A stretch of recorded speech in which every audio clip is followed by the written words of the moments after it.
Good morning everyone. आशा करी তোমরা সবাই ভালো আছো, আমরাও ভালো আছি। তো আজকে শুভ কি বলে ধনতেরাস, সবাইকে জানাই অভিনন্দন, ভালোবাসা, শুভেচ্ছা। তো কাজে চলে এসেছি, দেখো গ্রিন হাইটসে। আজকেও আমার কাজ ছিল, তো সকালে রান্না বান্না কিছুই করিনি।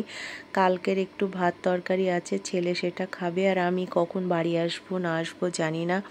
এখন একটু মুড়ি খেয়ে নিলাম।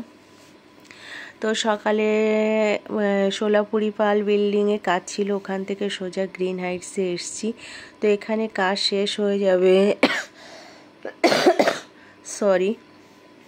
কাজ শেষ হয়ে গেলে তারপর রাজারহাটে যাব। তো রাজারহাটে গিয়ে একটু বাজারঘাট করার ব্যাপার আছে, কারণ আজকে তো ধনতেরাস। তো টুকটাক বাজারঘাট করে নিয়ে তারপরে বাড়ি যাবো। তো দেখো সন্ধ্যা হয়ে গেছে, বাড়ি এসেছি বেশ অনেকক্ষণ হয়ে গেছে। তো এখন সন্ধ্যা দেবো বলে বসে পড়েছি। তো আমি কি বাজার করেছি দেখো। প্রায় 30টা মতো প্রদীপ কিনেছি, ছোট প্রদীপ কেনার একটাই উদ্দেশ্য, কারণ ভর্তি করে তেল দিতে পারবো আর বেশ অনেকক্ষণ জলে। আর একটা বড় প্রদীপ কিনেছি, তো সব একদিনই জ্বালাবো না, এমনি 14 প্রদীপ দিতে হয় সেটা জ্বালাবো। আর এই দেখো এই ধূপকাঠিগুলো কিন্তু কাঁচা ধূপকাঠির যা গন্ধ না, আর বেশ অনেকক্ষণ করে জ্বলে, মারাত্মক গন্ধ। 120 টাকা করে প্যাকেট নিয়েছে, কি বলবো বন্ধুরা, অপূর্ব গন্ধ। আর এদিকে নিয়েছি 4 প্যাকেট মোমবাতি। তো সুন্দর করে জ্বালাবো, সোমবারেই মনে হয় দিতে হবে। 14 শাক খেয়ে তারপরে ঠাকুমার কাছে শুনে নেবো, ঠাকুমার কাছে শুনে নিয়ে তারপরে কবে কি করব দেখাবো। তো দেখো সন্ধ্যাবেলা ধনতেরাস উপলক্ষে একটু মোমবাতি ধূপকাঠি জ্বালিয়ে নিলাম, আর 2-3টে প্রদীপও জ্বালিয়ে দিলাম। তো আমার ঠাকুর ঘরে এখানটায় না লাইটটা নেই, কারণ আলমারি পেছনেই আমার ওইখানে লাইটের পয়েন্টটা, বাট সেটা আর কোনো উপায় নেই। তো যাই হোক, পুজো পাঠ করে দেখো রান্নাঘরে চলে এসেছি। আজকে রান্না করব কচুরমুখী দিয়ে, আলু দিয়ে, বড়ি দিয়ে, আর করব ভেন্ডি। তো আগের দিন ছেলে ভেন্ডি বাজার করে নিয়ে এসেছিলো। এগুলো খেলে কিন্তু চুলকায় আমাদের, তবু কি করব বলো, কিছুই খেতে পারি না। তোর যা হবে হবে, সবাই বলে কি যা হবে হবে খাবি, তো ওষুধও খেয়ে নেব। আর এই দেখো বড়ি নিয়ে এসেছি, এই বড়িগুলো 30 টাকা করে প্যাকেট। আর এটা হচ্ছে তিল, আর সাদা তিল। আমি ভেবেছিলাম একটু নারকেল নিয়ে আসবো, এবছরে নাড়ু করা হয়নি। তো নারকেল 60 টাকা করে পিস বলছি 50 টাকা নাও নেবে না। তো আমি আর কিনিনি, তিলটা নিয়ে এসেছি, নারকেল দেখি কবে কিনি। আর এদিক ছেলে জলপাই নিয়ে এসেছিলো, আর আমি নিয়ে এসেছি একটা আম 20 টাকা পিস নিয়েছে, 100 গ্রাম আম মনে হয়, হ্যাঁ 200 টাকা করে আমের কিলো। আর এদিকে ভাত বসিয়ে দিয়েছি, আমি কাটা বাছা করে নিলাম। এবার একটু চা খাবো, চা খেয়ে তারপরে কিন্তু আমি ভাত খাবো। সকাল থেকে এখনও ভাতই খাইনি। তো সুন্দর করে সব গুছিয়ে নিয়েছি এক এক করে, এবার রান্না করব। তো রান্না বান্না সেরে তারপরে ঘরে যাব। আর এদিকে দেখো ভেন্ডিটাও কিন্তু আমি লম্বা লম্বা করে নিয়েছি। কাশি আর সারে না, বুঝেছো, কি করব ভিডিও কথা বলতে গেলে এত কাশি পায়, তোমরা কিছু মনে করো না। আর এদিকে দেখো ভাতও বসিয়ে দিয়েছি, আর এখন কড়াইও বসিয়ে দেব। তা চাটা আগে খেয়ে নিই তারপরে। তো চাটনিটা করব আমি কাজু কিশমিশ আম আর হচ্ছে তোমার জলপাই সব একসঙ্গে মিলেমিশে করব, আর পাঁপড় ভাজবো।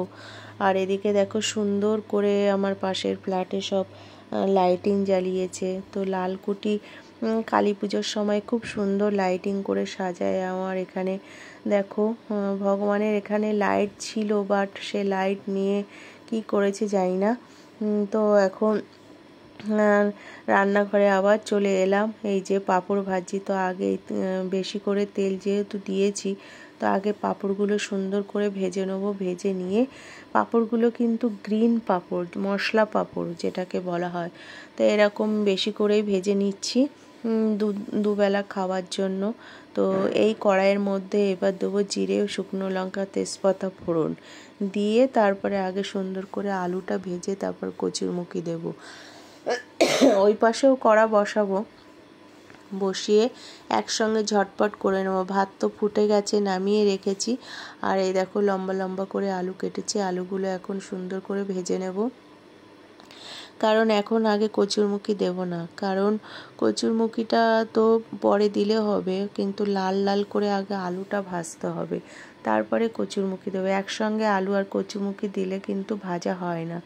আর এই যে ভেন্ডিগুলো, তাই ভেন্ডিগুলো পরে দেব, আগে আলুটা ভেজে নেব, তারপরে কিন্তু আমি ভেন্ডিগুলো দেব। ঠিক আছে, তা রান্না আমি করে নিই, তারপরে আসছি।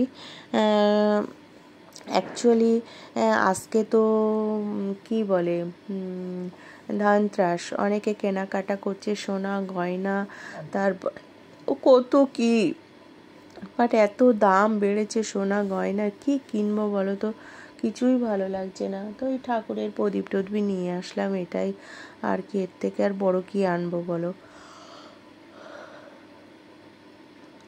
এদিকে দেখো কষানো হচ্ছে, আর ভাতও মোটামুটি হয়ে গেছে। তা ফাইনালি দেখো আমার ভেন্ডির ঝোল হয়ে গেছে। তো এগুলো কিন্তু আমরা রাত 12টার পরেই খাবো। আর কালকে যেহেতু আমি কাজে বেরোবো, ওই জন্য সব সুন্দর করে রান্না করে রেখে দিচ্ছি। আর এদিকে দেখো কচুরমুখী তরকারি অলমোস্ট হয়ে গেছে। এটা কিন্তু জিরে ফোড়ন দিয়ে, জিরের গুঁড়ো দিয়ে রান্না, কোনো মশলা দেয়নি, কারণ এসব একটা সিম্পল তরকারি তো, কাঁচা লঙ্কা দিয়ে, তো জিরের গুঁড়োটা দিয়ে কাঁচা লঙ্কা দিয়ে রান্না করলে টেস্টটাই আলাদা। এগুলো আমাদের গ্রামে খুব সুন্দর রান্না করে, টাটকা সবজি টাটকা মাছ দিয়ে রান্না করলে না কিছুই লাগে না, মারাত্মক একটা টেস্ট লাগে। তো যাই হোক, এদিকে এবার চাটনিটা বসিয়ে দিচ্ছি। দেখো চাটনি হয়ে গেলে আমার রান্নাবান্না শেষ, এখন আমি ঘরে গিয়ে তোমাদের সঙ্গে গল্প করব। তো এই চাটনিটা কষিয়ে কিন্তু আমি মরা আগুনে বসিয়ে দেব, তারপরে আমি ঘরে যাব। তো এই ছিল আজকে আমার একটা ছোট্ট ভিডিও, আশা করি তোমাদের সবার ভালো লেগেছে। ভালো লাগলে প্লিজ লাইক কমেন্ট শেয়ার করো। আর কে কে জলপাই খেতে ভালোবাসে, যে আমটা নিয়ে এসেছিলাম, আমটাও কিন্তু খুব সুন্দর। তো বন্ধুরা, রান্না বান্না অলমোস্ট কমপ্লিট হয়ে গেছে, এখন শুধু চাটনিটা বসিয়ে এসেছি। তো চাটনিটা হয়ে গেলে তারপরে ব্যাস রান্না খতম।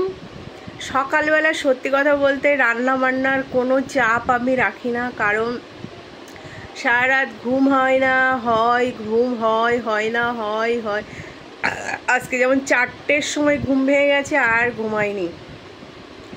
এবার উঠে চান টান করে পুজো দিয়ে ফুল টুল তুলে সব গাছে জল টল দিয়ে রেডি হয়ে বেরালাম। তো ওই জন্য আর সকালবেলা খাবার লোকই নেই, ছেলে খাচ্ছে না, তারপরে আমি খাই না, তো কে খাবে, ওই জন্য রাত্রে সব সুন্দর করে রান্না বান্না করে গুছিয়ে রেখে দিচ্ছি। 2 দিন 3 দিন ধরেই চলে যাচ্ছে। তো যাই হোক, আজকের ডিনারে আমি কি রান্না করলাম সবাই দেখে নিয়েছো। আজকে শনিবার, শোনো আজকে কিন্তু শনিবার, কিন্তু খাবো না, কিন্তু আমি টেস্টও করিনি, কিন্তু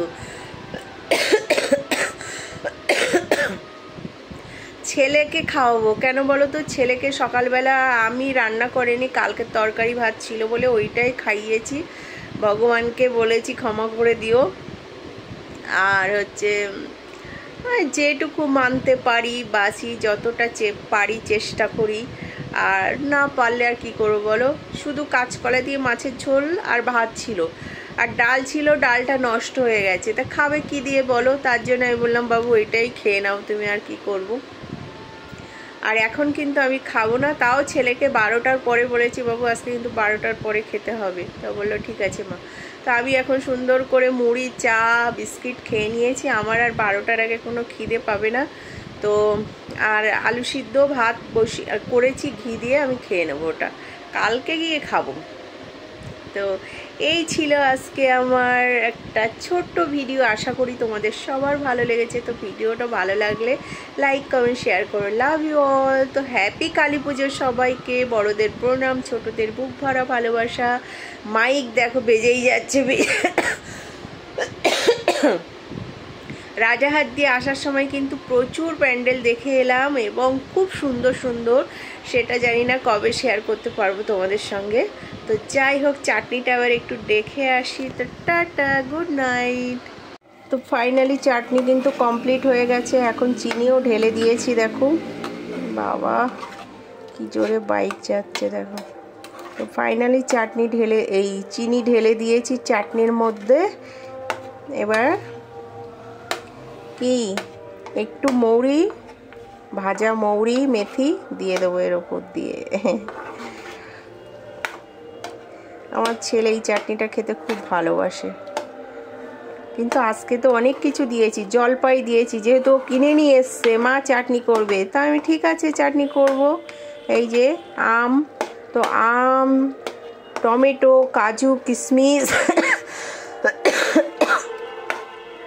সব কিছু একটা একটা দিয়েছি। আর ঝোল কমাবো না, বুঝলা, বেশি ঝোল কমালে ভালো লাগবে না, জমে যাবে তো। আম গলে দিয়েছি, গালিয়ে দিয়েছি তো। তো টাটা।